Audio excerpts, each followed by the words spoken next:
ઈશ્વર મને તમને એમ કહે કે તું મારો થઈ જા, હું તારું બધું કરી નાખીશ. પણ આપણો વિશ્વાસ એટલો કાચો કે આપણે પ્રભુને કહીએ પહેલા આટલું થાય પછી હું આ કરું, પહેલા મને આટલો ફાયદો થાય પછી હું સત્યનારાયણની કથા કરું. આ સુગ્રીવના અને કિષ્કિંધાના વિચારો, મોટા ભાગનું જગત યાની આપણું જીવન સુગ્રીવના વિચારોમાં છે. નહીતર પ્રભુએ સ્પષ્ટ કહ્યું, ગીતામાં તો કેટલું આશ્વાસન. આજનો દિવસ તો ભારત વર્ષ કે लिए बड़ा महत्व का दिन है. आज गीता जयंती है. જે દિવસે ભગવાન શ્રી કૃષ્ણે ગીતા ગાય, એ ગીતાએ કેટલા મોટા વિશ્વાસ અને વચનોના વિશ્વાસના સૂત્રો કયા. અર્જુન તું મારો થઈ જા, સર્વધર્માન પરિત્યજ્ય મામેકમ શરણમ વ્રજ તો અહમ ત્વામ સર્વ પાપેભ્યો મોક્ષ ઈચ્છામિ મા શુચ.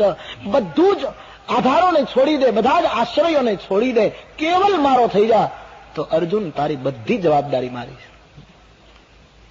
આ સ્વયં પરમાત્માનું વચન, અને એના ઉપર જો આપણને વિશ્વાસ ન હોય અને આપણે પ્રમાણ માંગ્યા કરીએ કે આમ થાય તો હું આમ કરું.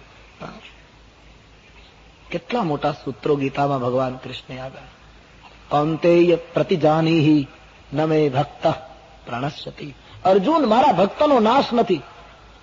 મન મના ભવ મદ ભક્તો, તું મારો થઈ જા. મધ્યાજી મામ નમસ્કુરુ, તું મારે શરણે આવી જા. એમ ભગવાન રામ સુગ્રીવને કહે તું મારો થઈ જા, હું બધું કરી નાખ. પણ સુગ્રીવ કહે નહીં મહારાજ, તમે પેલા આ હાડકા ઊંચા કરી આપો, તાલ વૃક્ષ ભેદી આપો. મારી તમારી ભક્તિ, મારી તમારી સાધનામાં મુશ્કેલી છે. આપણો વિશ્વાસ એટલો પ્રબળ નથી, નિષ્ઠા એટલી પાકી નથી. ભગવાનને મનમાં હસવું આવે. સુગ્રીવે પ્રમાણ માંગ્યું. પરમાત્મા કેટલા દયાળુ. સુગ્રીવને કોઈ પણ હિસાબે એને આગળ લઈ જવો છે એટલે ભગવાનને જ્યાં કહ્યું કે આ બધું કરી આપો તો બિનું પ્રયાસ રઘુનાથ દહાય. ભગવાને વગર પ્રયાસે સુગ્રીવને વાત હતી એ પૂરી કરી. સુગ્રીવને ખાતરી થઈ અને સુગ્રીવ રામજીની સાથે વાલીની સામે યુદ્ધ કરવા માટે તૈયાર થયો.